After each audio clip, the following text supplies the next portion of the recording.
Alhamdulillahirabbil alamin. Wassalatu wassalamu ala rasulihil amin wa ala alihi wa sahbihi ajma'in.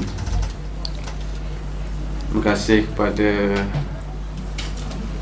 tempat rujukan kami belajar Yaman dulu, Al-Fadhil Ustaz Adli. Lama dah saya kenal.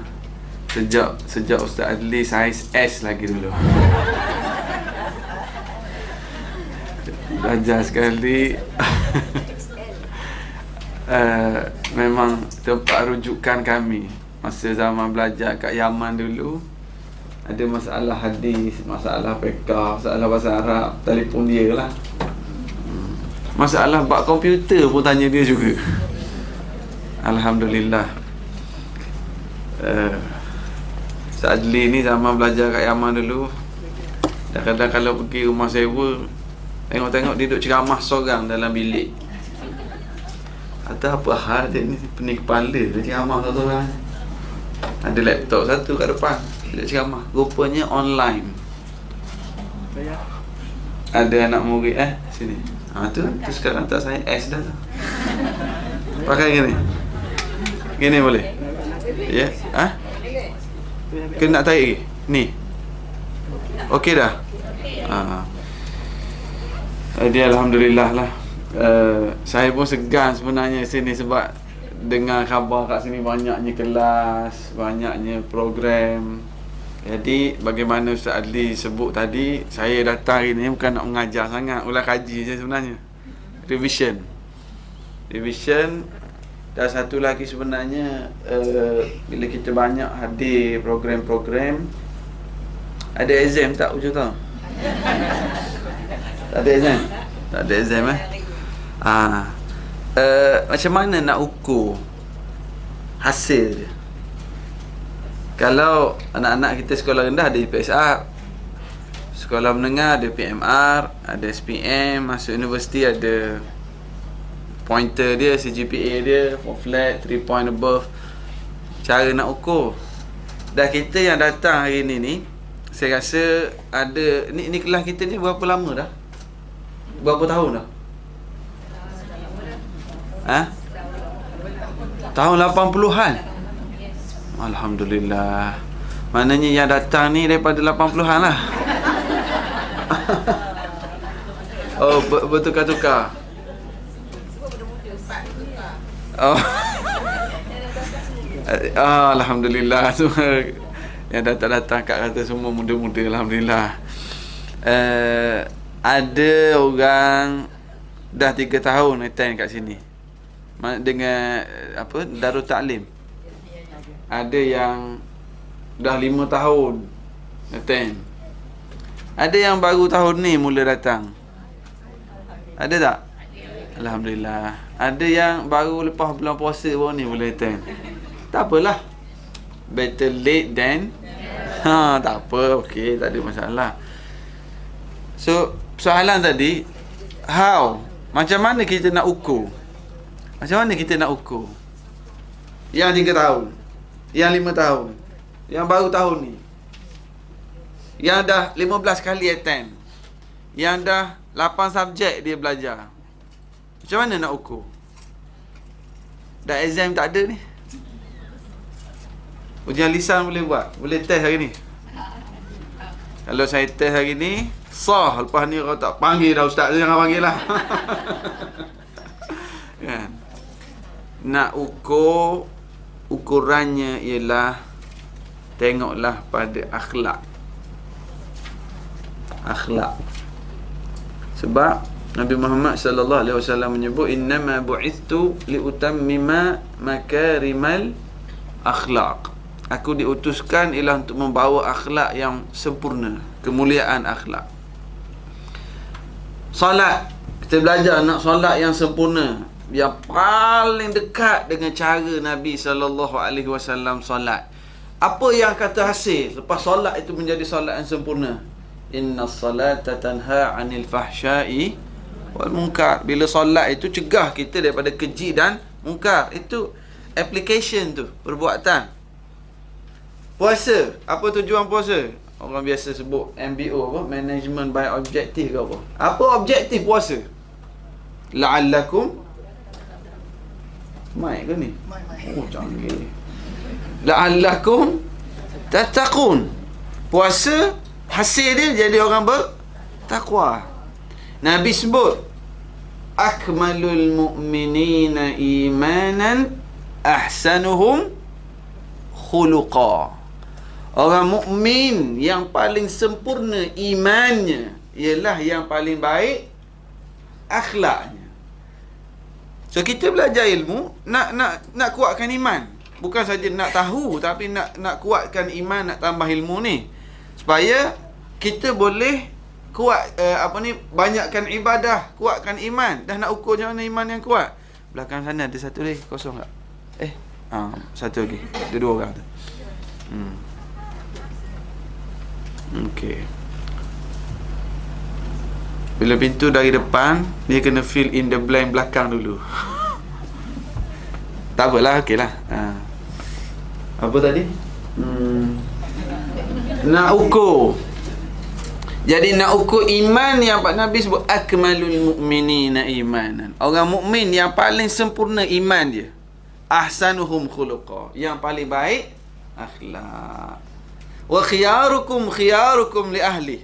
Nabi sebut yang paling baik di kalangan kamu dalam akhlak adalah akhlak dengan siapa yang paling utama? Dia banyak akhlak. Dengan mak, dengan jiran, dengan anak, dengan pekerja, dengan kawan, dengan orang tua, dengan orang muda. Akhlak dengan siapa yang ukuran paling utamanya? Allah tu iyalah. Kita nak cerita yang praktikal sekarang. Keluarga tu luas. Ibu bapa memang kena jaga akhlak. Dengan dia Nabi sebut secara jelas. Saya baca balik terjemah hadis tadi. Orang mukmin yang paling sempurna iman ialah yang paling baik akhlak. Dan yang paling baik akhlak ialah yang terbaik akhlaknya terhadap isterinya. Dan akulah orang yang paling baik terhadap isteriku. Nak ukur akhlak baik, tengok dia dengan isteri macam mana. Ada orang dia kat company, kat office, oh very good, dia punya communication skill tip top. Kalau dia market memang sold. Kalau dia bentang proposal memang laku. Memang dia masuk tender memang boleh serve everything. Tapi balik rumah dialah singa yang paling lapar. Jadi sebab tu Nabi ajar cara kita nak ukur. So kita datang kelas, ukurannya ialah pada akhlak kita. Ada orang datang kelas tapi dia ni dengan kawan dia sangat pentingkan diri dia sendiri. Individualistic. Orang Arab kata apa? Ananiyah. Dia attend kelas tapi pentingkan diri sendiri. Ada tak orang macam tu? Dia attend kelas tapi kalau beza pendapat sikit je, dia jadi garang, dia melampau over. Ada tak macam tu? Dia attend kelas tapi isteri buat silap sikit dia mengamuk. Suami silap sikit dia ungkit habis sampai anak cucu, datuk nenek suami pun dia ungkit. Bukan orang sini lah, tapi nak beritahunya, ada tak orang macam tu? Dia attend kelas bagus. Anak buat silap sikit je, bukan saja dia maki hamun. Hello. Anak buat silap sikit, dia attend kelas. Anak buat silap sikit je, dia begitu garang. Tak cukup mulut, tangan lagi. Tak cukup tangan, kaki lagi. Allah. Attend kelas. So macam mana nak ukur tadi? Ukurannya pada akhlak. Itulah yang dibawa oleh Nabi Muhammad sallallahu alaihi wasallam. Dia kita ada target yang kita nak achieve. Aku kalau dulu macam mana dengan suami, macam mana dengan isteri, macam mana dengan mak, dengan ayah. Oh, saya alhamdulillah ustaz, dulu kalau dengan suami selalu lawan cakap, selalu marah. Alhamdulillah dah 3 tahun pergi kelas ni okeylah.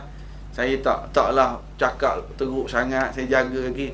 Beza pendapat, bergaduh tu biasalah. Kita tak bergaduh langsung orang sini, warok sangat. Biasalah bergaduh, beza pendapat dengan suami dan isteri. Tapi ada adab, ada akhlak. Biasa kita beza pendapat, tak sama, mana ada orang sama. Lelaki dengan perempuan tak sama dah. Psikologi tak sama. Cara berfikir tak sama. Fizikal. Biasa. Tapi how to manage? Manage-nya ialah dengan berakhlak. Buat air sikit yang, abang, 3 in 1 dah ada. Kan air panas dah ada. Buat je lah. Tu sebelum datang kelas. Macam pernah dengar. Bila dah datang kelas, letih pun. Letih kan faham. Aku bangun. Tak apalah, buatlah, dah Allah suruh. Bukan sebab laki suruh, sebab Allah suruh. Taat. Sebab bila kita buat kerja kerana suami, alah ustaz, dah lah kita letih, masak special, tak puji langsung. Makan 3 pinggan tak apa. Ya, kita bukan harap. Kalau kita ni deal kita dengan Allah, aku buatkan Allah. Dia tak puji, tak apalah, aku dengan Allah settle dah. Itu jadi kita hilang nak rawat hati kita sendiri tu. Ustaz cakap boleh lah ustaz. Tu orang anak lagi, rumah lagi. Itu tujuan kita belajar. Itu tujuan kita belajar. Itu tujuan Nabi Muhammad sallallahu alaihi wasallam datang ke Mekah untuk membawa manusia tanam iman, tanam akidah, dan melihat, bukan lihat kat dunia saja. Stephen Covey sebut apa? Begin with the end in mind ke apa? Islam lama dah, our end is syurga. Kita ada end in mind, akhirat. Wawasan kita akhirat. Jadi berkeluarga, berjiran, bisnes, apa saja urusan kita ada akhirat. Ada target kita, aku buat ni boleh menjeruh ke syurga ataupun tidak. Maka Alhamdulillah saya pun baru lagi di Selangor ni. Saya balik belajar itu tahun 2005 dan terus menetap di Kuala Lumpur ni lah. Dulu masa belajar dengan Ustaz Adli, dia pergi sebelum saya, balik selepas saya. Dia mengaji lama, saya pergi lewat, balik awal. Lepas buat degree tu pergi balik ke Yaman nak sambung master. Sisi borang semua boleh dah belajar. Lulus dah peruntukan zakat masa tu dari Terengganu. Tiba-tiba tahun 2004 tu saya baru nak mula belajar. 2004 dia tukar kerajaan balik kat Terengganu. Duit zakat pun kena tarik balik semua. Jadi saya bincang dengan keluarga, duit tak cukup ni, tak sambung lagi master masa tu. Baliklah Malaysia. Pergi Mekah jap buat haji, balik Malaysia. Tapi tak apalah, tak dapat CJ master pun dapat CJ kahwin balik tu. Master tak dapat isteri. Alhamdulillah, lagi bagus tu sebenarnya. Jadi saya mula duduk Kuala Lumpur. Cukup terasa dah masa 2005, saya 3-4 tahun kebelakangan ini, dalam 3-4 tahun kebelakangan ini, terasa majlis-majlis ilmu cukup banyak sekarang.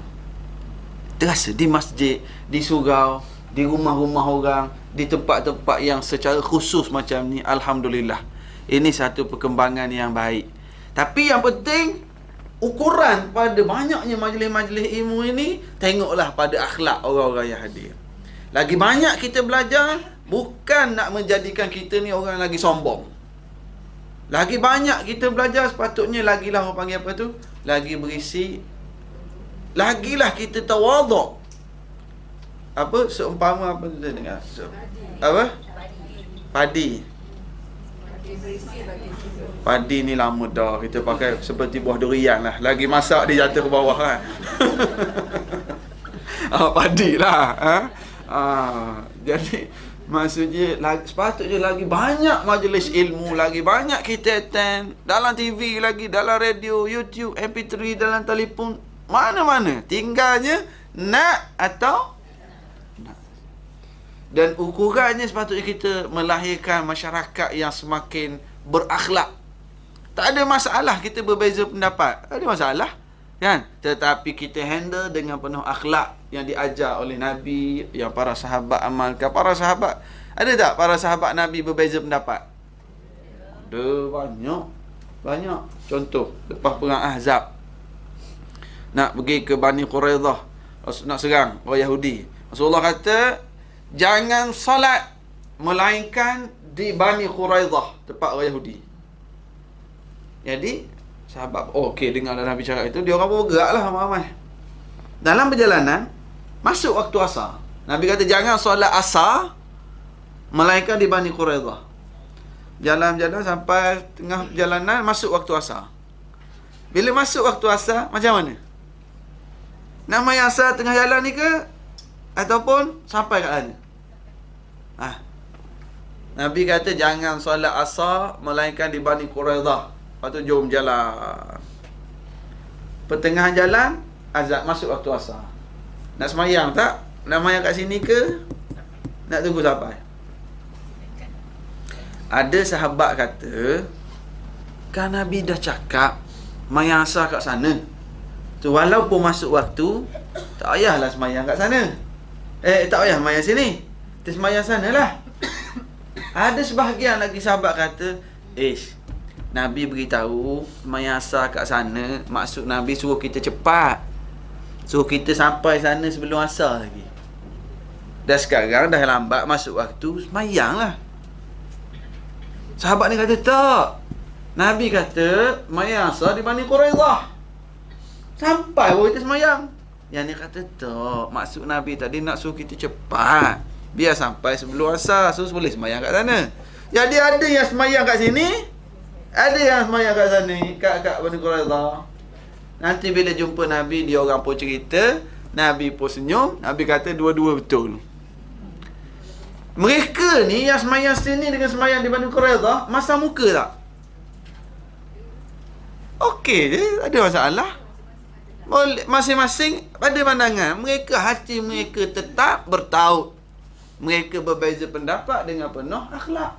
Kan? Lepas tu tak ada masalah. Dia orang pergi makan, pergi pucuk-pucuk, pergi mana sekali semua lepas tu tak ada masalah. Kan? Maksudnya mereka berbeza pendapat. Sama juga dengan sahabat yang bermusafir pada bulan Ramadan. Ada sahabat yang meneruskan puasa. Ada sahabat yang ambil rukhsah berbuka. Falam yu'ib ahadun al-akhar. Riwayat Al-Bukhari menyebut, yang puasa tak kutuk yang berbuka, yang buka tak kutuk yang puasa. Selesai masalah. Kita sekarang yang agak sedih, bukan semua, ada segelintir kita, lagi kita belajar, lagi kita nak beza dengan orang. Beza tak ada masalah kalau kita ada hujah, tetapi akhlak itu yang perlu dijaga. Contoh, ni musim korban, mana lebih afdal? Buat korban kat tempat kita Selangor, Kuala Lumpur ni, ataupun kita pergi hantar ke Kemboja, Selatan Thailand, Filipina, Sudan, mana lebih afdal?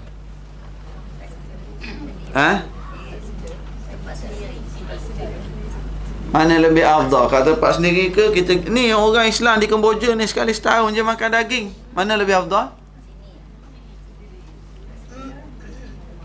Ada kata sini. Sini ke kat sana? Ada kata sini, ada kata sana. Ni khilaf ulama Darul Ta'lim ni. Nama apa sini? Darul Ta'lim Yayasan Ta'lim. Mana lebih afdal ni? Sini.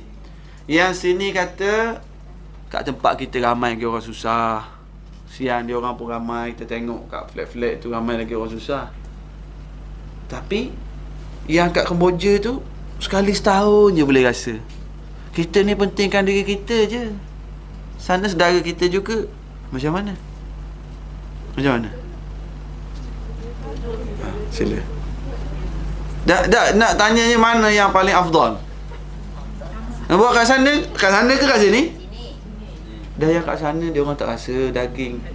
Kisah kat kita kat sini ada lagi masa-masa lain. Dah lepas tu bila dia orang nak rasa dagingnya? Dah kita nak selesai ni, mana satu yang afdal? Afdal ni maknanya better. Better maknanya satu je. Sana pula tak ada sini. Ini menjadi isu yang kadang-kadang sehingga menyebabkan masa muka. Sama-sama pergi masjid, sama-sama pergi kelas. Yang ni kata, I buat kat Kemboja.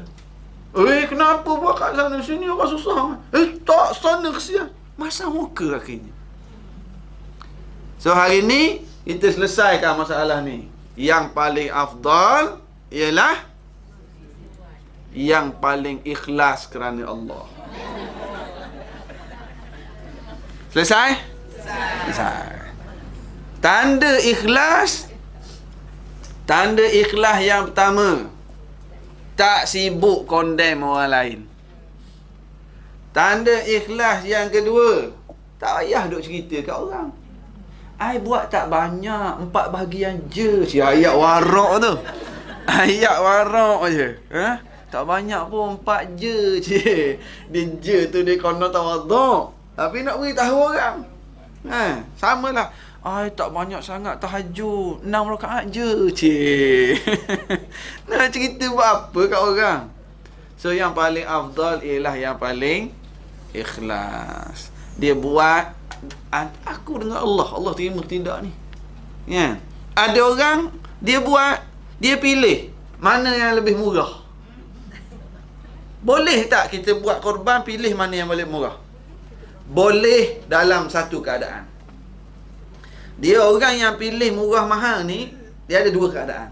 Satu dibolehkan, satu tak boleh.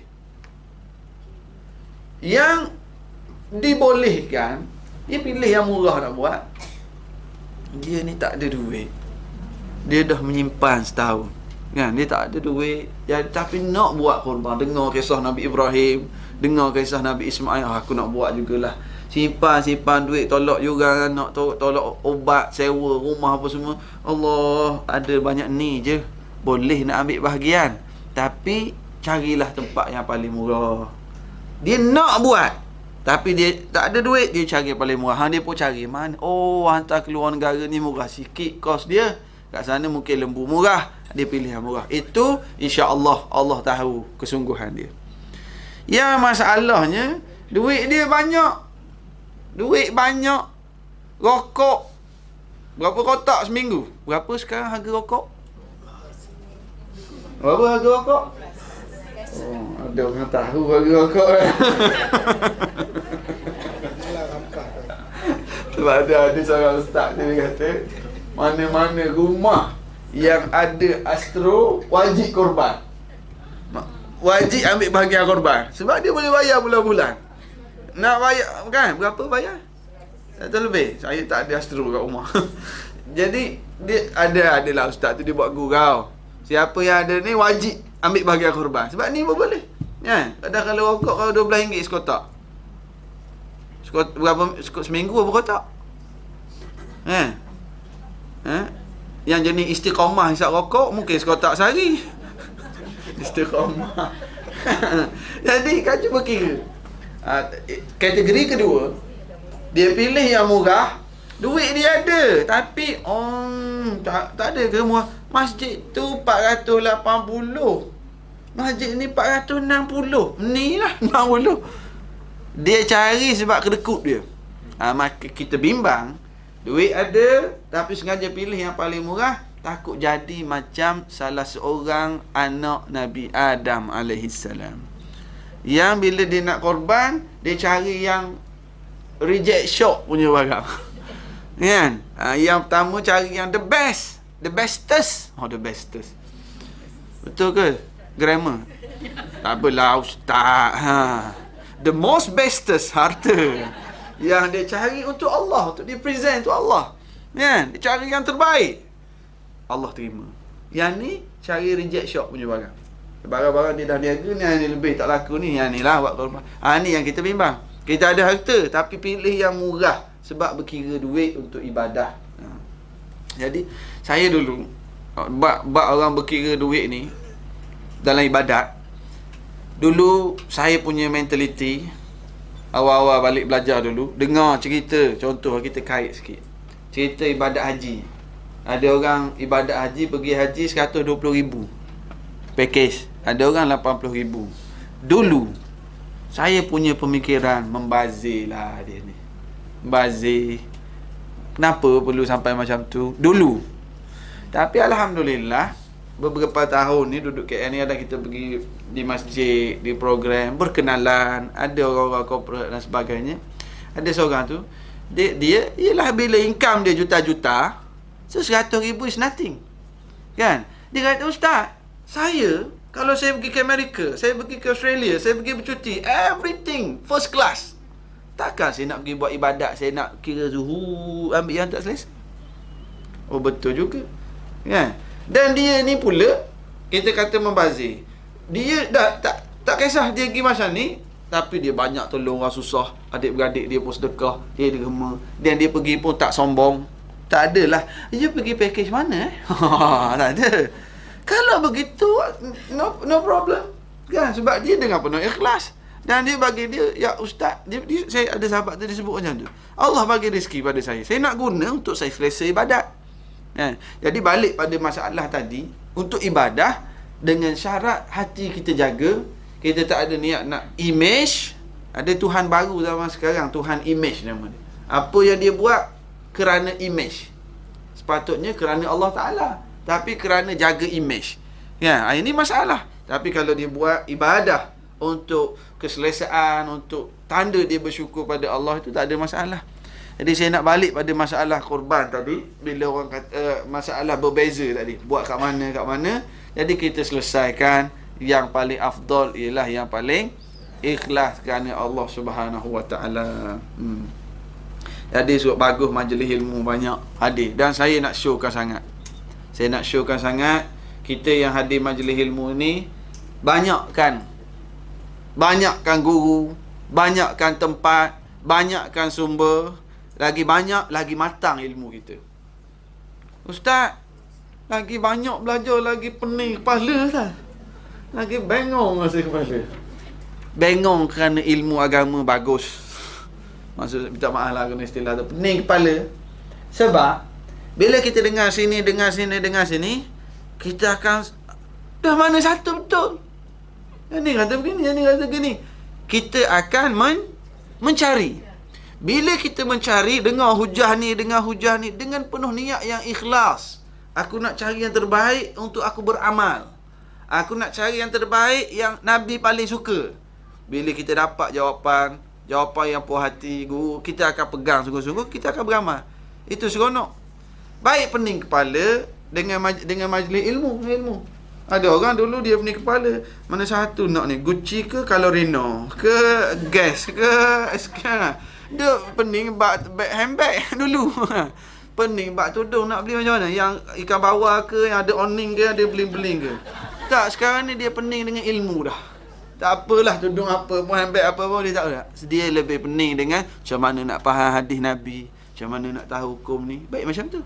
Kan? Pening yang dapat pahala. Alhamdulillah. Tu intro. Mukaddimah. Ustaz Adli kata, panjang ni intro ni. Ustaz Adli kata suka bincang tentang apa? Amalan-amalan pada awal Zulhijjah ni. Kalau saya sebut satu-satu ni, makna kena amal lah ni. Kalau topik ni makna orang yang datang ni tengah nak amal apa? Kami nak amal ni. Dan itulah sebenarnya keadaan para sahabat Nabi sallallahu alaihi wasallam. Para sahabat Nabi disebut oleh almarhum Syekh Qutb, sebut sahabat Nabi seumpama bala tentera yang sedang menunggu arahan ketua tentera. Jadi dia punya komander dia, kanan dia bergerak kanan, kiri serang, bertahan, undur. Begitulah keadaan para sahabat Nabi dengan ayat Al-Quran, dengan perintah-perintah Rasulullah sallallahu alaihi wasallam. Itu keadaan sahabat Nabi, ready untuk praktik. Kalau turun ayat ya ayyuhallazina amanu, wahai orang-orang beriman, para sahabat, apa dia terasa dia dipanggil. Ada arahan baru ke, ada larangan baru ke bila ayat ya ayyuhallazina amanu. Kita hari ni kalau baca ayat Quran, jumpa ya ayyuhallazina amanu, terasa apa?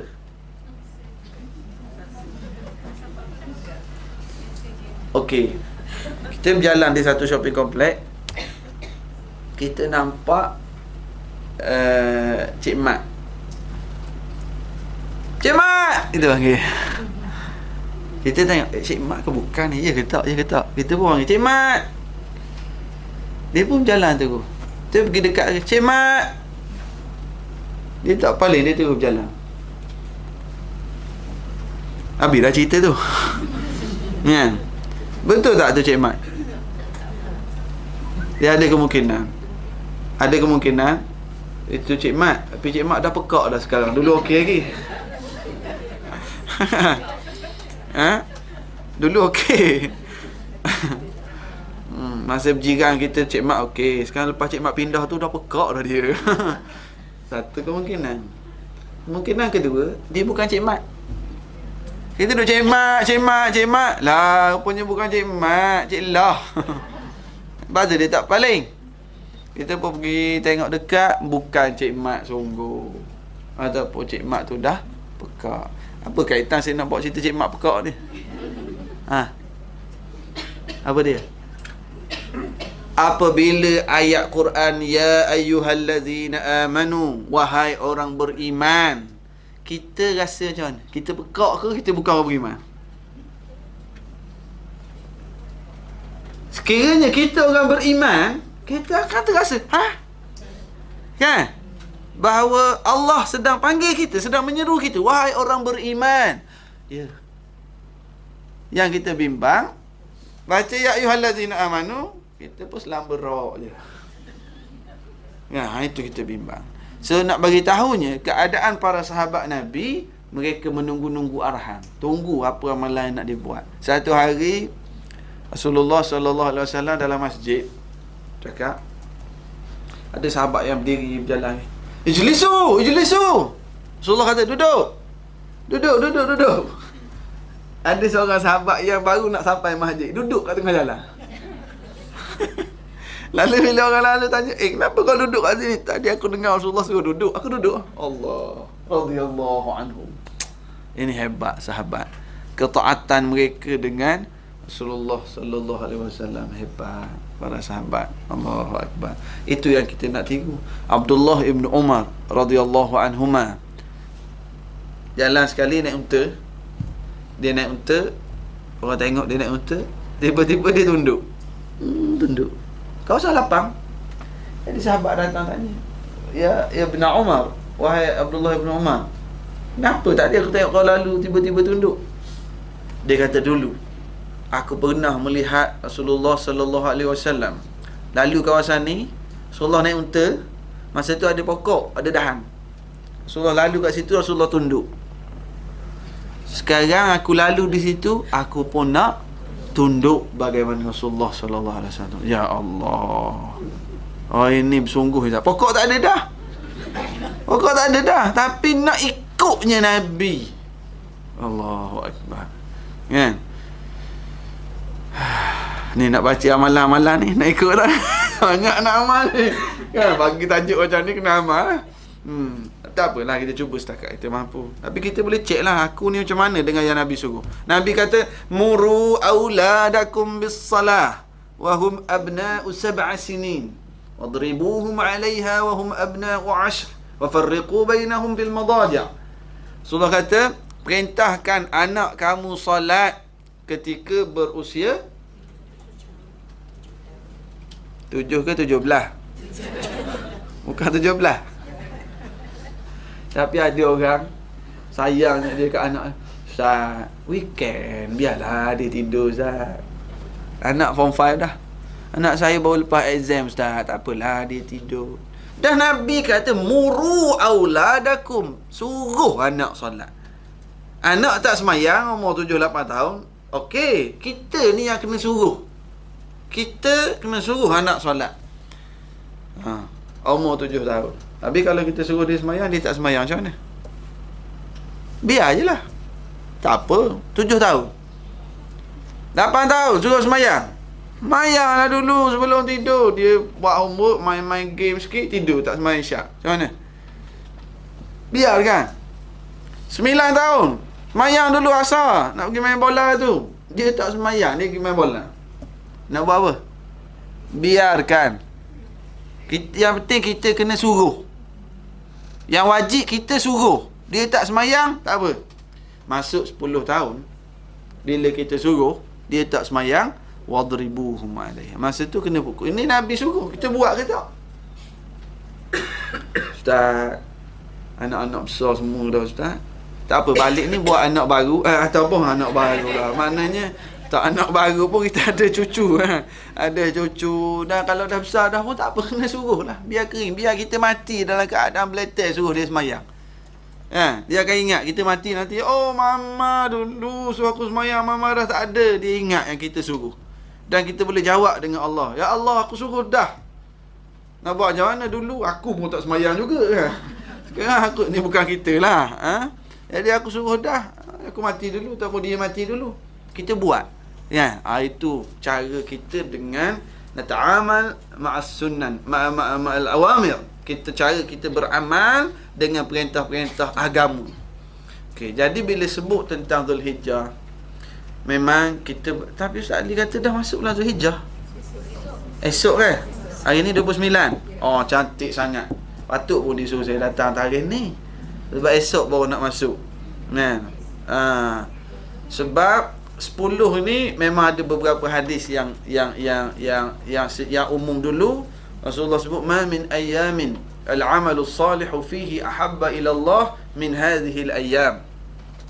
Tidak ada hari yang Allah suka amal soleh padanya mengatasi 10 hari ini. Okey, kita dalam setahun ada satu malam yang sangat istimewa. Malam apa? Malam paling pertama dalam setiap tahun, Lailatul Qadar dia kan. Malam paling istimewa seumur hidup tu malam pengantin lah. Tahun baru kan. Yang setiap tahun ni Lailatul Qadar. Itu cerita lain seumur hidup tu. Yang tiap-tiap tahun ada satu malam yang istimewa, Lailatul Qadar. Itu pun orang kita sebut malam Lailatul Qadar. Dia tak berapa tepat sebutan tu. Malam Lailatul Qadar. Sebab Lailah tu dah malam. Jadi sebut yang betulnya malam Qadar ataupun Lailatul Qadar. Lalu kita sebut malam Lailatul Qadar. Jadi awak beli kereta apa? Saya beli kereta sport car. Saya beli kereta sport car. Kereta sport dah lah. Ataupun saya beli sport car. Jadi dalam setahun malam paling istimewa Lailatul Qadar. Lailatul Qadar berada di mana? 10 akhir Ramadan. Lalu 10 malam ini, dia satu malam istimewa Lailatul Qadar. Jadi 10 akhir Ramadan menjadi istimewa 10 malam. Okey. Oleh kerana ada satu malam Lailatul Qadar, jadi 10 malam akhir ni istimewa. Dalam satu tahun ada satu siang yang sangat istimewa. Bila? Arafah adalah hari yang paling istimewa dalam setahun. Siang yang paling. Kalau malam, Lailatul Qadar. Kalau siang, hari Arafah. Al-Hajju Arafah. Haji, antara rukun yang paling besar, yang paling utama dalam ibadah haji ialah wukuf di Arafah. Jadi ada siang yang istimewa. Maka 10 siang yang di sekitar ini menjadi istimewa. Jadi 10 malam. Dan bukan dengan cara qiyas sahaja ni, dengan nas hadis yang saya baca tadi. Itu pun riwayat Al-Bukhari, ma min ayyamin al-amalu salihu fihi ahabba ila Allah min hadhihi al-ayyam. Qala ya Rasulullah walal jihadu fi sabilillah. Qala walal jihadu fi sabilillah illa rajulun kharaja. Saya tak ingat sambungan hadis dia. Ada sambungan hadis dia. Hadis ni tak boleh buat pandai-pandai nak baca. Walal jihadu fi sabilillah illa rajulun kharaja bi nafsihi wa malihi thumma lam yarja' min dhalika bi syai'. Rawahul Bukhari. Rasulullah sebut tidak ada siang-siang yang Allah sangat suka amal soleh pada siang ini, pada siang-siang melebihi siang yang 10 ni. Macam mana nak faham yang 10 ni? Ada Allah Ta'ala bersumpah wal fajri wa layalin ashr, yang disebut oleh para ulama dikaitkan dengan ashr 10 ni 10 siang awal Zulhijjah. Jadi amal soleh, Allah sangat suka amal soleh di siang hari 1 hingga 10 Zulhijjah. Oh Ustaz, kalau gitu kita tak masuk lagi, tak payah buat amal soleh lagi lah hari ni. Adakah maksudnya begitu?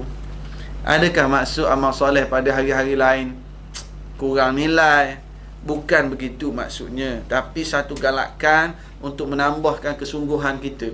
Rasulullah nak tambah lagi semangat kita, supaya kita terutamanya yang tidak melakukan ibadah haji ni, kita pun ada terasa kan. Kita cantik tajuk ni Ustaz Adli pilih sebenarnya, dan waktu sangat sesuai supaya kita di tanah air yang tak buat haji ni pun, kita pun sama-sama menambah pahala.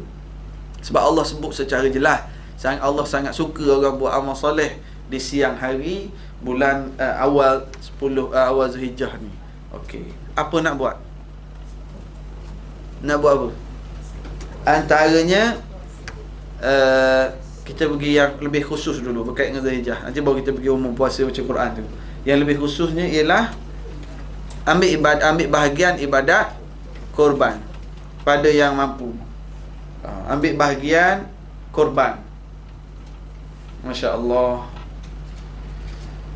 Yelah, sama ada orang yang nak buat luar negara ke, nak buat kat tempat sendiri ke, terserahlah.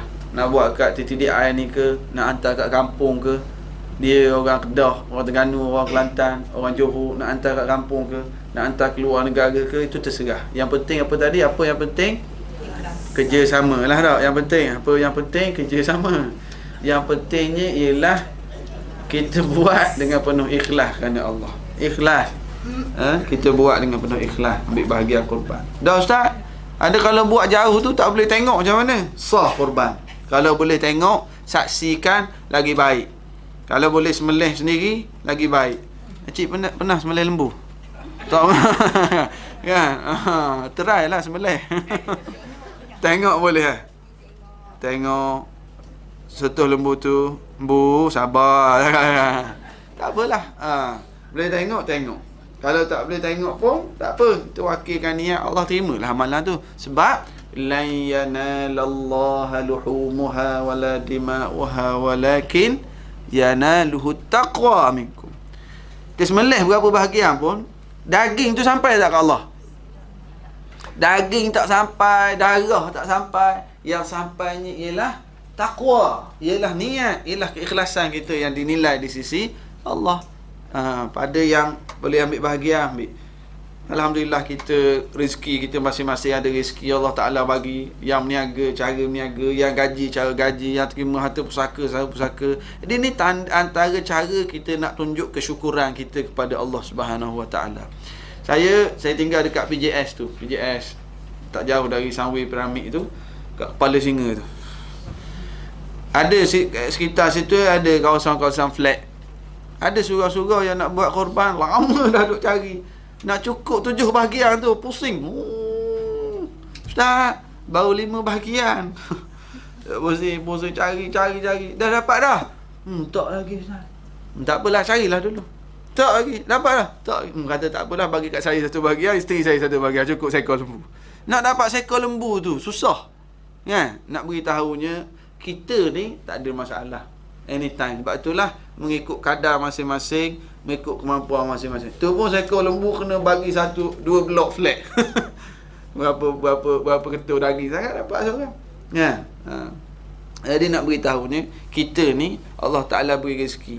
Tiap-tiap hari makan, ada buah, ada ikan, ada menu yang sedap kita makan, kita fikir kepada saudara mara kita yang berdekatan ataupun jauh tu, tak kisahlah dekat ke jauh, tapi kita tak fikir diri kita saja. Ini termasuk amal soleh. Amal soleh yang sangat-sangat digalakkan. Kalau nak syarah bab pengorbanan Nabi Ibrahim dan Nabi Ismail, itu kita syarah besok. Esok kebetulan saya ada sehari lagi, tanyalah ustaz. Esok saya nak katakan bab Ibrahim dan Ismail. Sini kita nak tegang satu-satu amalan lain lagi, bab korban. Dan kebetulan sekarang kita berada di hujung Zulqa'dah. Nabi sebut kepada orang yang buat ibadat korban. Dalam hadis Ummu Salamah, ada riwayat Imam Muslim, idza ra'aitum hilal dzil hijjah wa arada ahadukum an yudhhiya falyumsik an sya'rihi wa azfarihi. Apabila kamu melihat anak bulan Zulhijjah dan ada di kalangan kamu yang nak ambil bahagian korban, maka falyumsik. Yumsik ni maknanya jangan potong. Jangan potong kuku dan mana-mana bulu. Jangan cabut bulu, jangan cukur bulu. Maknanya orang yang ambil bahagian korban hari ni last day. Hari ni settle dulu. Mana-mana nak potong, saya pun tak potong hari ni. Mana-mana kita nak potong, nak cukur bulu semua hari ni. So Nabi kata bila kamu lihat anak bulan Zulhijjah, jangan potong sehinggalah hari kita korban nanti. Tak lama pun, paling lama dalam 2 minggu kan. 2 minggu okey lah. Jangan sampai 2 bulan, nanti jadi semak belantara. Jadi Rasulullah sebut ada satu buku tu, Allahu Akbar, ini masalah. Dia buat buku, tak tahulah dia buat buku ataupun dia buat terjemahan. Dia terjemah kamus word by word. Tulis buku tu, tercetak lah amalan sunat pada yang mengambil bahagian korban bila masuk bulan Zulhijjah. Jangan mengambil bulu dan kuku lembu itu untuk manfaat. Ya Allah. Dalam buku ada kawan baru share, kita ada grup geng-geng ustaz-ustaz ni. Terkejut kita baca. Jangan ambil kuku lembu, bulu lembu. Macam mana nak potong kuku lembu? Duk fikir ke? Ya Allah, ni bahaya apabila kita tidak belajar, berguru. Belajar online je. Belajar baca website je. Tak salah kita baca website, baca buku. Ini untuk tambahan knowledge. Tetapi perlu berguru. Perkara-perkara yang kita tak berapa nak faham, kena tanya. Ni jadi dia kata tak boleh ambil kuku dan bulu lembu di awal bulan Zulhijjah sehinggalah hari korban. Ya Allah. Sedangkan hadis itu kata idza ra'aitum hilal dzilhijjah wa arada ahadukum an yudhhiya falyumsik an sya'rihi. Hi. Ni kembali kepada ahadukum. Dhamir dia. Pronoun dia balik pada orang yang ambil bahagian korban. Bukan kuku dan bulu lembu. Siang lembu kan, nak potong bulu dia, kuku dia. Okey. Ini di antara sunat yang orang agak tak berapa buat. Kan? Tak tahu. Kita buatlah. Jadi cara dia kita clearkan awal-awal ni dalam belajar kaedah lagi, nanti kita kata Imam An-Nawawi, ini sebagai cara kita nak feeling sama bagaimana orang di Mekah yang dalam keadaan ihram. Supaya kita pun dapat feeling sama. Kita tak pergi buat haji dah. Jadi kita ada rasa juga demikian. Kat satu tempat tu bila saya explain macam ni, dia terus tanya, dah ustaz, kalau nak bersama suami isteri boleh ke tak? Kita bukan ihram. Kan? Kita bukan ihram, tapi cara kita nak, kata Imam Nawawi, kita nak feeling, rasa sebagaimana orang yang dalam ihram. Jadi adalah feeling ibadah tu. Kemudian dan ni antara amalan yang sangat-sangat dituntut. Baru kita pergi khusus sikit lagi berkenaan dengan puasa. Puasa apa ni? Puasa ni. Laqad khassa an-nabiy sallallahu alaihi wasallam siyama yawm Arafah min bain ayyam 10 Dzulhijjah bimazid inayah wa bayyana fadla siyamihi faqala siyamu yawm Arafah ahtasibu 'ala Allah an yukaffira as-sanata allati qablahu wallati ba'dah. Rawahu Muslim. Puasa Arafah. Puasa Arafah sunat kepada orang yang tak buat haji lagi. Orang yang tak buat haji. Ada pun orang yang sedang buat haji tidak sunat. Sebab wukuf perlu bertenaga. Kadang orang ramai. Jadi sunat kita di tanah air ni puasa pada 9 Zulhijjah. Nabi kata pahalanya Allah Ta'ala hapuskan dosa setahun yang lalu dan setahun akan datang. Okey ustaz, saya puasa 9 Zulhijjah, saya buat dosa tahun ni. Dan Nabi kata dah hapus dosa kan. Ada pun dosa-dosa besar, itu perlu taubat yang khusus. Kita memang tak boleh nak lari daripada buat dosa kan. Siapa tak buat dosa lagi minggu ni? Cuba angkat tangan. Nak bagi hadiah hari sebotol. Siapa tak buat dosa lagi minggu ni? Dia tak boleh nak elak kan. Ustaz ke, imam ke, haji ke, hajah ke. Jadi amal Nabi kata kamu puasa pada 9 Zulhijjah ini boleh insya-Allah menghapuskan dosa setahun yang lepas dan setahun yang akan datang. 9 Zulhijjah kita puasa. Niatlah sekarang. Nak puasa tak tahun ni? Boleh puasa? Dalam tekok je bunyi. Puasa. InsyaAllah nak puasa. Bukan saja insyaAllah di mulut, terus pasal azam. Aku nak puasa tau. Ya. Tahun baru ni puasa 6 tak cukup dah. Ustaz, saya 2 hari lagi tak cukup puasa 6. Ya. Open house banyak sangat. Ustaz, saya tinggal sehari lagi puasa 6 tak cukup. Sayang tu. Dan yang paling power saya jumpa, Ustaz, saya tinggal 6 hari lagi puasa.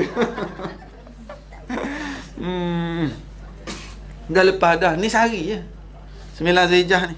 Kan? Kita puasa. Hari orang wukuf, kita berpuasa di tanah air. Ustaz, macam mana kalau wukuf tak sama tarikh? Ini penyakit. Kalau nak kiranya wukuf di Saudi, kat Malaysia tak ada wukuf. Tapi ada kalanya berbeza tarikh. Beza tarikh wukuf, beza tarikh puasa Ramadan, beza tarikh raya. Kita ikut tempat-tempat kita berada. Kita jangan timbulkan masalah. Kita ambil maslahah yang lebih besar. Kita ikut yang setempat di negara kita dah declare raya hari ni, wukuf hari ni, tarikh 9 Zulhijjah kita ikut. Kalau tak betul, tanggunglah dosa. Yang tukang isytihar tu. Kalau cara kiraan tak nak ubah dah sebab dah booking dah catering semuanya, menteri nak makan situ sini. Jadi declare macam ni, kita sebagai masyarakat taat dalam perkara macam ni. Kan? Kalau ada silap, tanggunglah di hadapan Allah. Kita pakai gitu. Jangan kita buat pandai-pandai. Mekah wukuf hari lain. Aku pun contoh, Malaysia declare raya hari Selasa. Kan? Selasa. Mekah raya hari Rabu. Tiba-tiba Selasa kita nak puasa sunat. Kita nak ikut Mekah. Mekah raya Rabu. Contohlah ni. Bila Mekah raya Rabu, mana Selasa baru wukuf. Kita Selasa raya dah. Aku nak puasa sebab nak ikut Mekah. Itu jangan. Itu okey lagi bahaya. Kalau itu raya lewat. Kalau Mekah raya lagi awal. Mekah raya Isnin, kita raya Selasa. Hari Isnin tu aku nak raya dah, duk sembelih lembu dah, takbir. Sembelih lembu dah. Takbir tak apa, kita terang yang lain. Maka kita ikutlah yang di tempat kita berada. Kalau yang umum itu tersilap, kita harap-harap dia dapat pahala, dia nak buat yang terbaik tapi silap. Kalau sengaja silap, dia tanggunglah di hadapan Allah. Kalau perempuan yang duduk 9 Zulhijjah tu dia tak dapat pahala. Yes, soalan yang sangat bagus. Soalan yang sangat bagus. Kepada orang perempuan yang uzur, dah 9 Zulhijjah tu kebetulan cuti semester dia datang. Jadi jadi macam mana dia tak boleh nak semayang, dia tak boleh baca Quran, dia tak boleh nak puasa, ibadat lain boleh buat tak lagi? Samalah juga persoalan, Ustaz, kita orang perempuan kebetulan seminggu akhir Ramadan tu kena uzur. Dah Lailatul Qadar macam mana? Tarawih tak boleh, baca Quran tak boleh, Lailatul Qadar tak boleh. Orang yang uzur, dia tak boleh semayang, tak boleh puasa, tak boleh baca Quran, tak boleh masuk masjid. Ada tak benda lain yang dia boleh buat amal soleh? Contoh, zikir. Lagi? Sedekah. Lagi? Amal jariah. Contoh,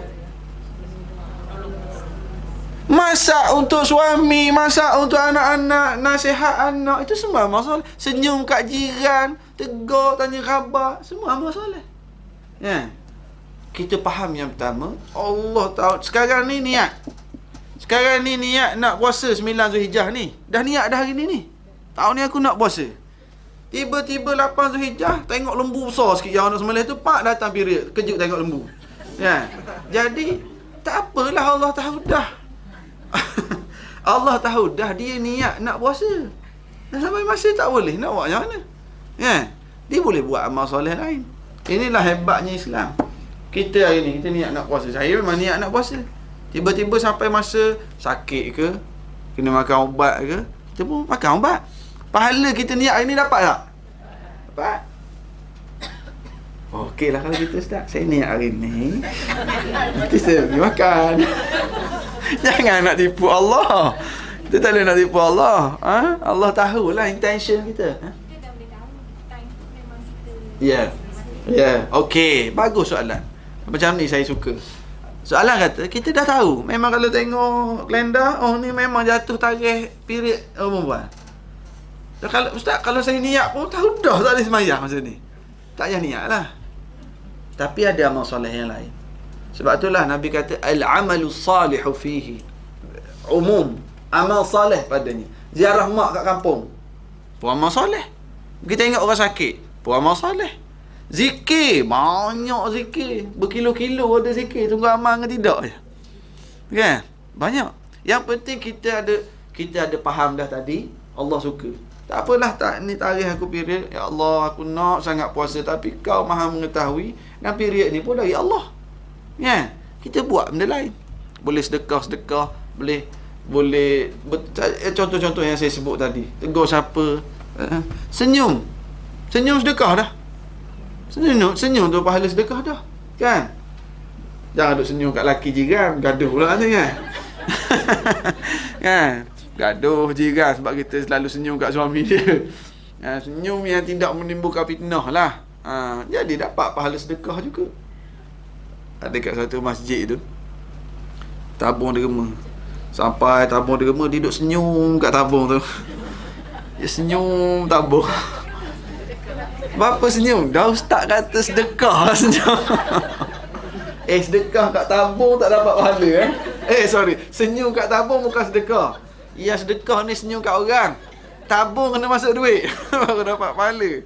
Duduk senyum kat tabung. Okey. Jadi bagus soalan tu. Orang perempuan yang tahu dah period dia, nak buat macam mana? Prepare. Apa aku boleh buat? Puasa tak boleh dah. Allocate duit lah sikit. Pergi ziarah rumah kakak, bagi kat anak-anak dia. Ataupun ada orang susah, bagilah duit sikit. Ataupun belanja, adik-beradik makan. Belanja kau orang, jom saya belanja hari ni. Aku tak boleh puasa, aku nak kau orang pun tak puasa juga. Aku nak belanja kau orang.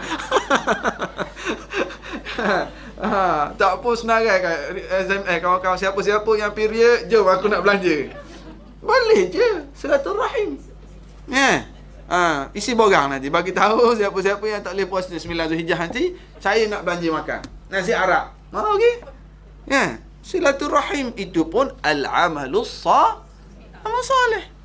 Kita out of the box sikit. Kita luaskan. Sebab apa takrif amal soleh? Mana bagi takrif amal soleh ni? Apa takrif amal soleh? Ni air untuk minum ke ni? Oh. Ingat untuk sigang pokok. Okey, apa takrif amal soleh? Apa takrif amal soleh? Ziarah anak yatim. Itu contoh amal soleh. Kita nak sekarang ni, kita nak bagi satu takrif. Amal soleh tu apa? Contohnya ziarah anak yatim, sedekah, senyum kat tabung tadi. Buat sesuatu yang dapat pahala. Okey. Buat satu kebajikan. Buat dengan ikhlas. Ada orang buat sesuatu dengan ikhlas. Saya ni beli nombor ekor ni dengan ikhlas. Kalau menang nak hantar mak ke Mekah. Ikhlas dah tu. Kalau tak silap saya, Ibn Taymiyah pernah memberi takrif ibadat. Kullu ma yuhibbuhu Allah. Setiap apa yang Allah suka, that is ibadat. Bismillah. Apa? Apa ibadat? Apa tarikh ibadat? Setiap apa yang Allah suka. Abang, apa khabar hari ni? Senyum kat suami. Allah suka tak? Suka? Ya. Abang nak makan apa hari ni? Allah suka tak? Suka? Ya. Allah suka. Dengan jiran kita ada masak lebih. Kak Ton, ni saya ada masak lebih sikit Kak Ton. Bagi kat Kak Ton. Kak Ton lah, Kak Ton glamour sekarang kan. Contoh. Bagi. Allah suka tak? Suka. Ni hadir majlis ilmu. Orang bercuti duduk dengan anak, cucu, suami. Hari ni kita datang sini. Allah suka tak? Suka. Ya. Datang majlis ilmu. Tidur dalam majlis ilmu. Allah suka tak? Ha? Allah suka tak? Nak jawab macam mana tu? Nak jawab tak suka, aku biasa buat.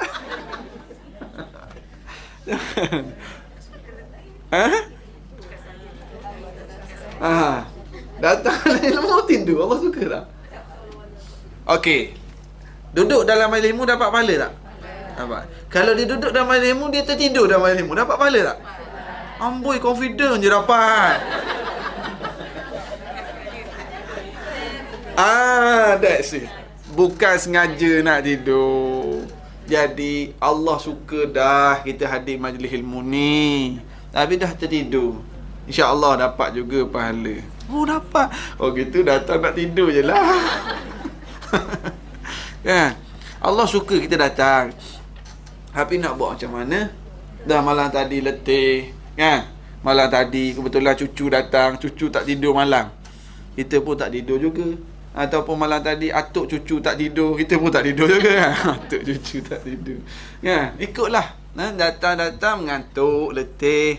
Allah tahu niat kita datang nak belajar. Tapi saya, Allah Akbar, kat masjid tu ada seorang tu, dia agak lewat sikit datang. Kalau kita kuliah lah, kuliah maghrib. Tapi dia datang tu dengan buku, dengan pen, datang depan. Boleh kata setiap kali kuliah dia lewat, tapi dia akan datang duduk depan. Tak sampai 5 minit dia tidur. Tiap-tiap kali kata aku nak marah, semangat dengan buku, dengan pen. Ya, kita wallahualam dia tutup buku sal, makasih Ustaz. Ya, tak tahu, saya tak tahu nak marah ke nak perli. Dia dah di alam lain, kan? Nak perli waktu kuliah pun dia di alam lain dah. Tak kena buat macam mana. Biar je lah. Memang dia, saya ingat sangat, kalau pergi masjid tu memang ada dia. Dia akan lewat sikit, lepas maghrib kita dah mula, baru dia sampai, duduk dengan pen buku. Lepas tu tidur.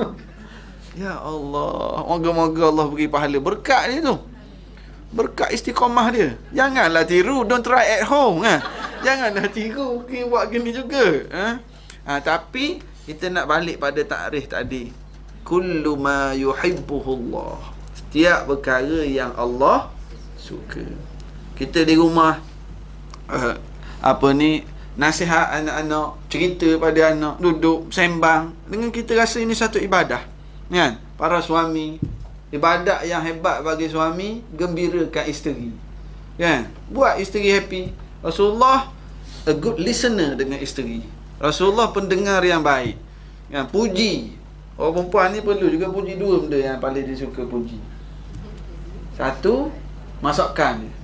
Biar kita suami dia kena alert sikit. Masakan sedap lah, boleh buka restoran ni. Wah, dia berkembang. Awak nak tambah? Kan? Ini pun Allah suka, termasuk dalam amal soleh, kan? Satu lagi daripada masakan, nak puji apa? You ni kurus lah sikit sekarang. Itu dia suka. Itu dia suka tu. Maksud ini kita tirulah Rasulullah sallallahu alaihi wasallam, kan? Ada masa sekali-sekala abang rasa nak dukung je hari ni. Dukung. Tak biasa kena dukung. Balik nanti cakap kat suami, abang, Ustaz kata kalau abang dukung, I dapat pahala.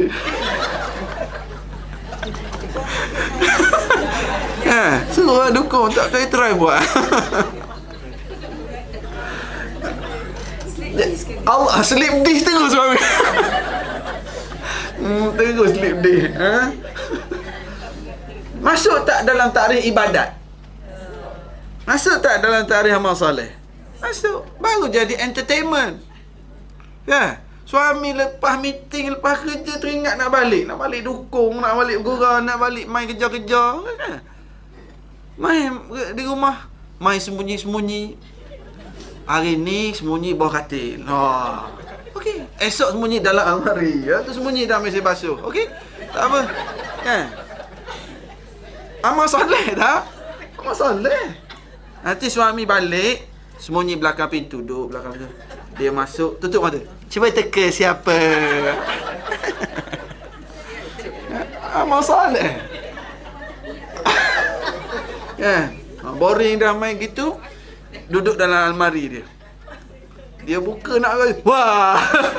Tapi kalau suami sakit jantung jangan buat kata. Kan bertukar jadi tragedi pula nanti. Ya. Dan nak beritahunya, tarikh ibadat setiap perkara yang Allah suka. So, ini semua Allah suka. Dan itu menjadi hiburan. Kadang-kadang para isteri bersungguh, tak, dalam mesyuarat habis lewat, lepak kat kedai mamak lagi, tengok bola lagi. Why? Kalaulah dia terasa di rumahnya seronok, habisnya mesyuarat nak tekan minyak nak balik. Sebab ada hiburan. Ada hiburan ni dari isteri, dari anak-anak. Kita sampai pukul apa gini ni? Tu surat apa tu, Ustaz? Pihak soalan. Oh, kalau nak tanya soalan? Oh, bagus tu. Tanya je lah. Kalau rasa segan, nak ada benda yang tak boleh nak direct, tulis. Lepas tu macam mana nak buka soalan? Saya nak habiskan sikit lagi. Kepada yang mampu nak puasa direct pun boleh. Tapi hanya 9 hari saja. Jangan puasa hari ke-10, haram, hari raya. Kalau ni saya sebut, saya tak kata suruh kalau nak puasa, nak ambil umum hadis tadi, hari-hari yang Allah suka beramal soleh pada siangnya, so kita nak ambil dah Allah suka amal soleh siang, so saya nak puasa lah 9 hari, boleh. Tak boleh puasa 9, tak boleh puasa 9 hari, puasalah pada 9 Zulhijjah. Kalau boleh, kalau saya nak lebih sikit Ustaz, saya tak boleh puasa 9 hari direct. Saya nak puasa 9, ada tak hari lain lagi? Ambil Isnin Khamis.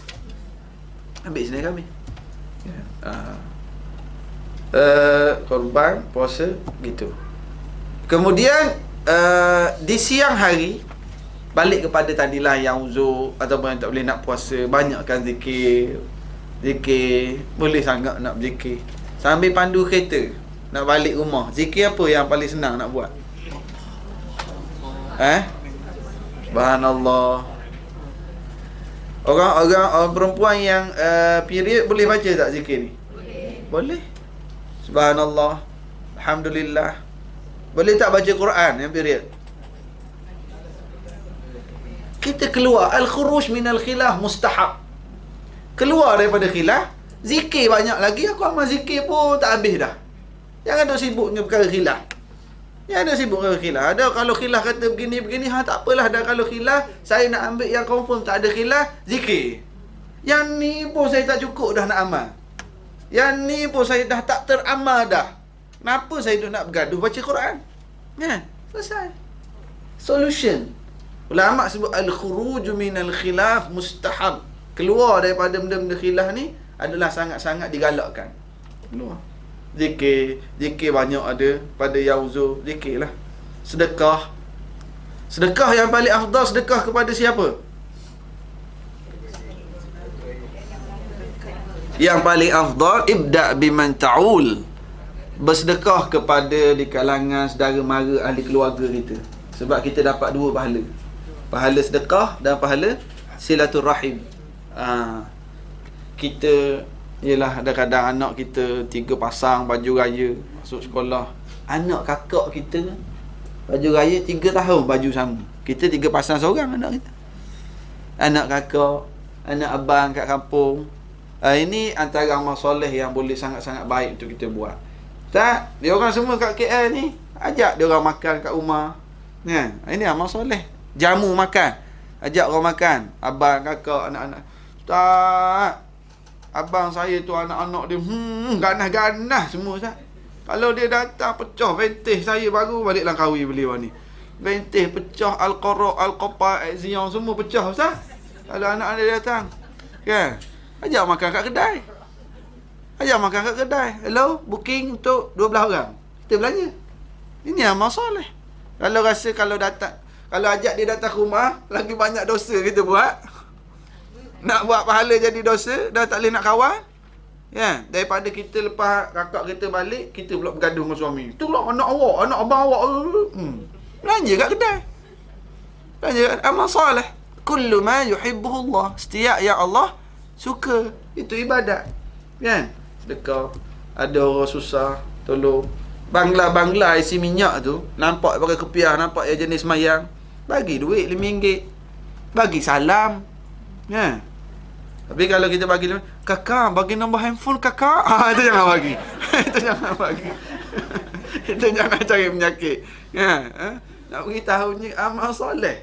Saya tengok Bangla kat rumah Petronas tu. Dia bagi salam senyum, Kadang-kadang ada lah duit lebih sikit, RM2, RM3, RM5 bagi dia buat menu kan. Lepas tu kita masuk je, tak payah suruh lah, dia datang tunggu kat kereta. Nah, bukan kita nak itu sebagai balasan, tapi dia terikat hati jadi. Beri salam ibadah yang sangat besar. Afshus salama bainakum, sebarkan salam. Oh, besar pahala beri salam ni. Ya, beri salam. Naik kereta, suami datang ambil. Assalamualaikum bang. Beri salam. Nak masuk rumah, beri salam. Bahkan ulama sebut, kita balik cuti kampung, tak ada orang rumah, bila kita balik ke rumah tu, macam mana nak beri salam? Ada ulama sebut kaedahnya, assalamu dalam Nuzhatul Muttaqin disebut, assalamu alaina wa ala ibadillahi salihin. Kita beri salam. Tiba-tiba ada orang jawab, waalaikumsalam. Mana? Itu lari lah cepat-cepat. Kan? Mana ini semua amal soleh yang kita belajar, yang kita tunggu nak amal je. Jadi kita bersungguh nak masuk awal 10 ni, kita buatlah. Kita haji, kita tak berkidah, kita di tanah air, kita cuba buat. Wallahu a'lam. Ada 5 minit lagi. Nak tulis soalan ke, nak tanya pun boleh lah. Kalau saya mampu jawab, saya jawab. Saya tak mampu jawab, suruh Ustaz Adli jawab. Bismillah.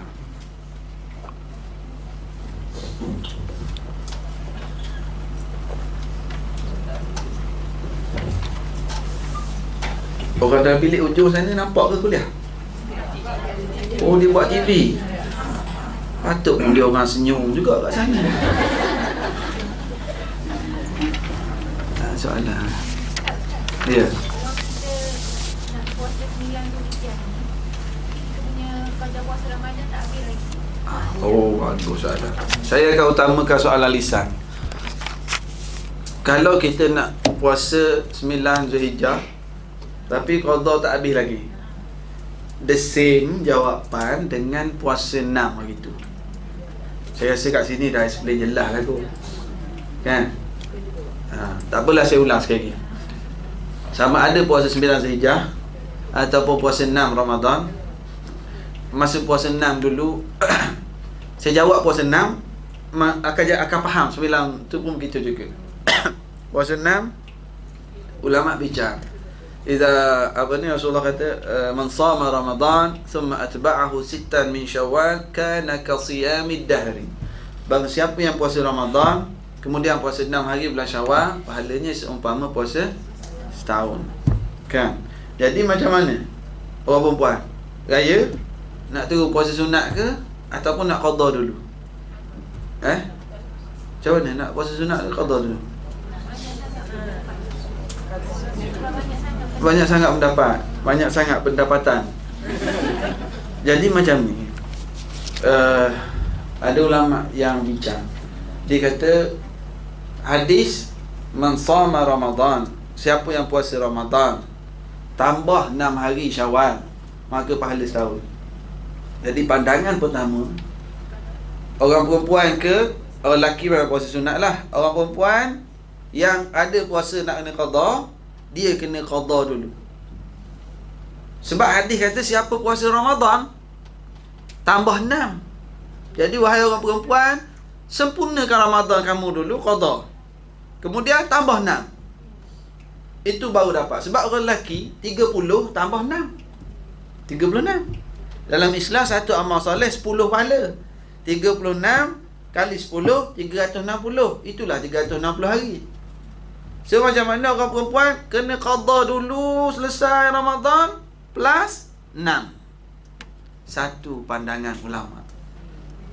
Orang perempuan kata, ustaz, kami nak qada lagi, nak open house lagi, nak puasa, cuti pula balik kan, semesta datang balik, period balik. Macam mana? Ada pandangan yang kedua. Pandangan yang kedua, dah ada syarat habis masa tu. Pandangan kedua, tak apa, kita selesaikan ni. Pandangan kedua, orang perempuan puasa sunat dulu dalam bulan Syawal.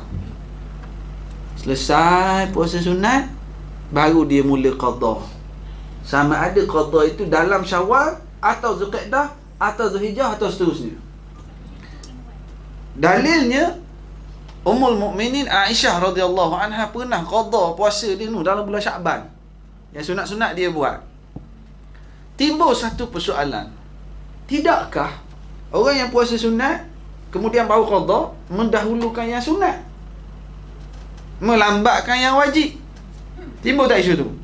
Kan qada wajib, puasa sunat, takkan buat sunat lu buat wajib. Maka jawapannya macam ni. Bila azan Zuhur, wajib tak sembahyang Zuhur? Bila azan Zuhur, kita sembahyang sunat tak dulu? Ada tak orang you sembahyang sunat mendahulukan yang sunat daripada yang wajib? Boleh tak kita kata orang sembahyang sunat tu? Sebab apa? Sebab waktu sunat pendek sebelum Zuhur. Sebab tu pendek sembahyang sunat, lepas tu sembahyang Zuhur. Waktu sunat pendek Syawal, waktu wajib panjang sampai ke Syaban. So maknanya tak ada masalah. Dia buat yang sunat waktu pendek, mudayyaq, waktu pendek, baru dia buat yang wajib. Kan? Dah ustaz, kalau dia puasa sunat, lepas tu tiba-tiba habis puasa sunat tak sempat qada, dia mati. Macam mana? Mati tanam je lah. Ya. Dia nak tak qada? Nak, tapi mati. Tadi dia sembahyang sunat Zuhur, dia nak tak sembahyang Zuhur? Nak. Tapi dia sembahyang sunat, lepas sembahyang sunat dong bunyi merecun, kejut mati. Dia nak sembahyang Zuhur. Kan? Okey, jadi kaedah kedua, buat yang sunat dulu, nak qada kemudian tak apalah. Ini menjawab soalan tadi. Kalau tak habis lagi qada Ramadan, tapi nak puasa ni, buatlah. Nah, dan ada kaedah ketiga dalam bab puasa tadi, yang ni yang paling diminati. Dia qada, dia niat sekali dengan sunat. 2 in 1. Yap. Kan, 2 dalam 1. Ha? Betul ke? Betul ke? Yap. 2 dalam 1. Kan ada elam rejoice tu lah. Jadi dia qada yang wajib, dia niat sunat sekaligus. Adalah ulama yang sebut kata boleh dengan niat dia tu, moga-moga Allah terimalah. Ini yang agak lemah lah. Pandangan yang paling saya suka, yang rasanya paling kuat, yang buat sunat dulu tadi. Buat sunat baru qada. Tapi ustaz, dah saya nak buat sekaligus, bismillah lah, buatlah. Dah nak niat macam mana? Gini niat. Saja aku puasa sehari, qada, ya Allah kira sunat sekaligus lah ya Allah, kerana Allah Ta'ala. Itulah hakikatnya, betul tak? Ya Allah, saja aku puasa qada, mencampur sunat sekali. Malah dah nak puasa hari lain ya Allah, kerana Allah Ta'ala.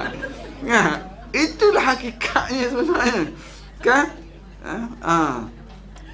Ataupun cuma gini, kalau anak-anak kita ataupun orang yang baru mula nak puasa sunat, kita beritahu macam ni.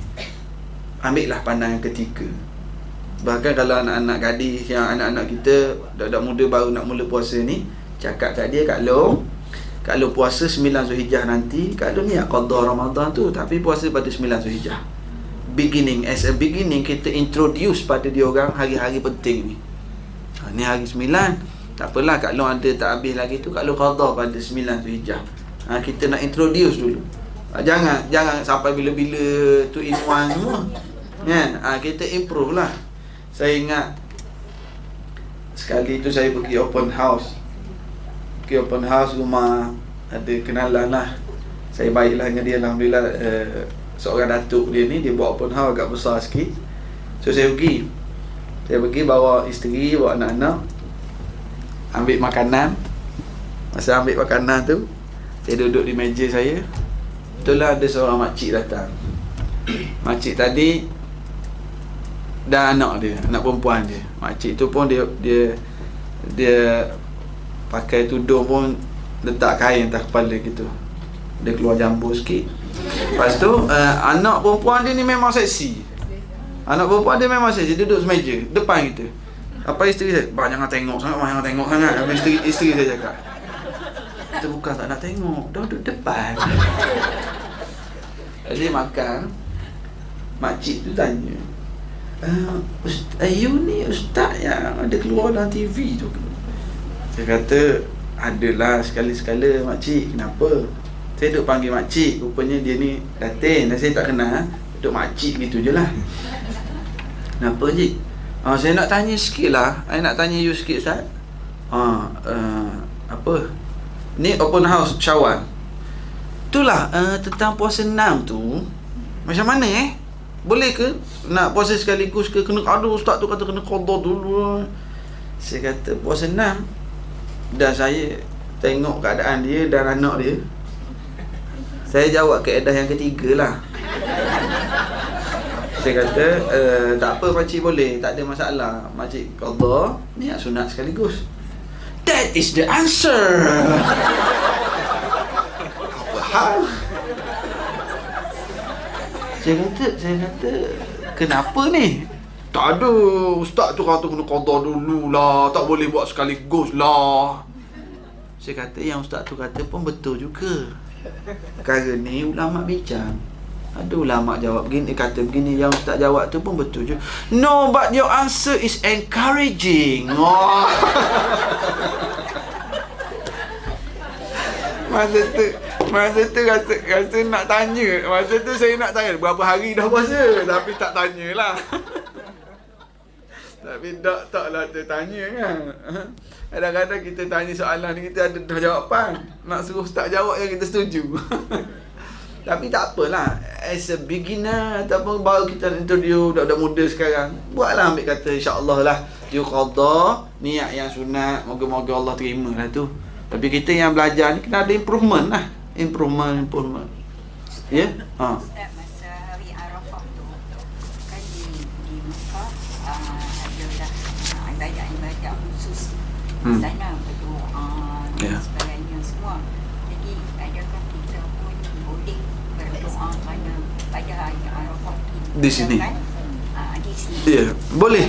Soalan tanya, orang di Mekah, dia orang ibadat, berdoa, segala-galanya lah. Jadi kita boleh tak di tanah air ni kita pun nak berdoa, nak bermunajat? Jawapannya boleh, sangat-sangat boleh. Masuk dalam umum hadis tadi, amal soleh yang Allah Ta'ala suka. Dan doa adalah salah satu bentuk amal soleh. Kita banyakkan doa. Doa itself adalah satu ibadat. Dan doa, ada orang yang dia susah nak berdoa, nak ingat yang bahasa Arab, kan? Tak apalah, kalau tak boleh bahasa Arab pun, doa bahasa Melayu pun tak apa. Itu pun termasuk dalam doa. Tadi pagi tadi kita share doa Nabi Daud. Ada tengok tanyalah ustaz pagi tadi? Kan ada doa Nabi Daud tu. Dia orang duk SMS kat Facebook, duk tanya panjang tak sempat. Doa tu sangat cantik sebenarnya. Ya? Doa dia ni doa Nabi Daud. Soalan ada kita jawab ni. Allahumma inni as'aluka hubbak wa hubba man yuhibbuk wal amal alladhi yuballighuni hubbak. Allahumma ja'al hubbaka ahabba ilayya min nafsi wa ahli min al-ma'il bari. Panjang doa.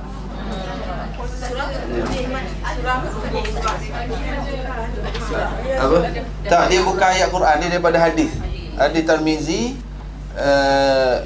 doa Nabi Daud. Dia gini, Allahumma inni as'aluka hubbak. Kalau ada yang ada biasa saya Facebook, ada saya share kat dalam Facebook saya tu doa tu.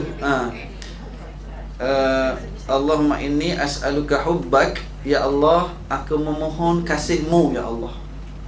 Wa hubba man yuhibbuk, dan kasih orang yang kasih kepadamu ya Allah.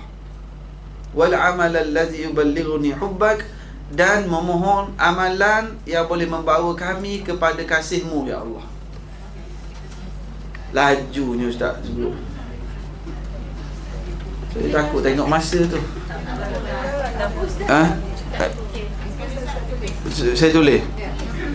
Dia akan lewat nanti, nak balik. Suami tunggu tu. Ada dah? Ada dalam kitab? Ustaz Ali edar nanti.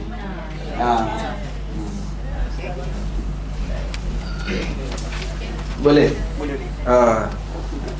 Dia doa tu, nama doa Nabi Daud. Saya baca terjemahan je. Saya bagi terjemahan.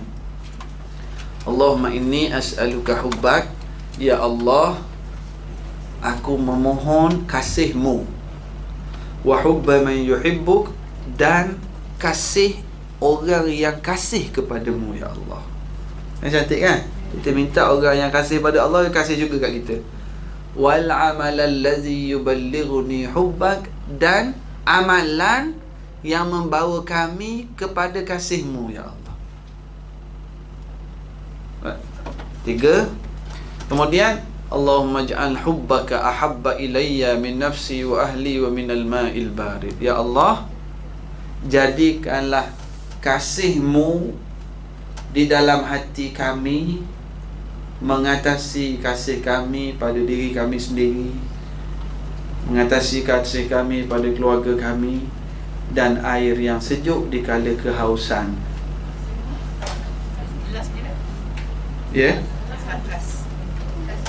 Saya baca balik Jadikan kasih-Mu di hati kami, mengatasi kasih kami terhadap diri kami sendiri, ahli keluarga kami, dan air yang sejuk di kala kehausan. Itu doa Nabi Daud. Kana min du'ai Daud yaqul.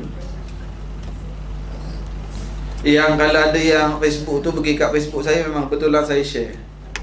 Syed Muhammad Nur Hisham Al-Idrus. Syed Muhammad Nur Hisham Al-Idrus.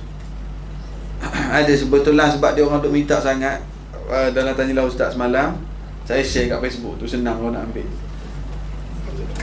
Syed Muhammad Nur Hisham Al-Idrus. Bagus juga, nanti kita jadi friend friend. Apa?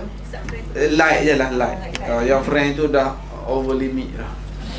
Jadi doa ni yang tanya tadi, di siang hari bulan Zulhijjah ni, kalau kita tak boleh nak bahasa Arab pun, kita doa bahasa Melayu je, tak apa, insya-Allah.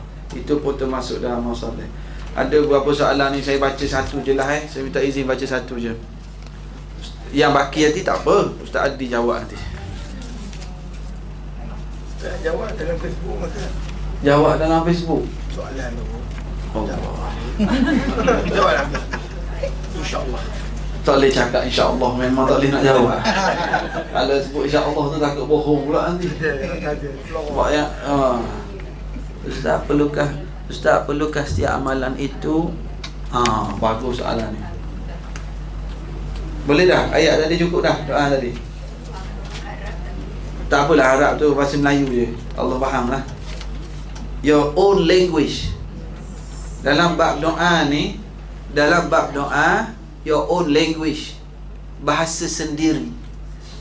Maksud saya, kalau orang tu orang Kedah, bahasa Kedah, Kelantan bahasa Kelantan, Terengganu bahasa Terengganu, Johor bahasa Johor, Negeri Sembilan bahasa Negeri Sembilan, Penang bahasa Penang. Ya Allah, awak tak dapat lagi, ya Allah. Minta lah bahasa Penang kan. Minta. Kalau yang orang India masuk Islam, bahasa Tamil. Orang Cina masuk Islam, bahasa Cina. Orang kalau your own language, kita akan feel doa tu. Ustaz, perlukah setiap amalan itu dilintaskan atau dilafazkan niat lillahi ta'ala? Kadang-kadang tak sempat nak fikir pun, terlupa untuk niat buat kebaikan itu untuk Allah. Adakah maknanya amalan baik tak diterima kalau tak niat kerana Allah? La ilaha illallah. Ni datang kelas ni, siapa tadi saja aku duduk dalam kelas kerana Allah Ta'ala. Ada tak? Tak dapat pahala semua ni. Niat ni apa? Niat ni intention, lintasan. you do it sincerely. Semua buat kerana Allah. Kita nampak sampah, kita buang tu, memang kita belajar. Kita tahu sesuatu itu kerana Allah. Kita tahu kalau aku buat ni pahala. Tak semestinya setiap kali lillahi ta'ala saja aku senyum kepada jiran lillahi ta'ala. Baru nak senyum. Letih lah gitu. Niat ini mahalluhal qalb, tepatnya dalam hati. Yang lillahi ta'ala, yang nawaitu solli, itu lafaz. Yang niat yang dalam hati kita. Kita drive kereta, nampak ada makcik bawa kereta tu, tak tahu lorong macam mana tadi. Kita pun slow, bagi dia lalu. Saja aku bagi laluan. Allah, la ilaha illallah. Letih lah gitu. Dia tak perlu sampai macam tu. Kita tahu dah, aku tolong orang, Allah suka, dapatlah pahala.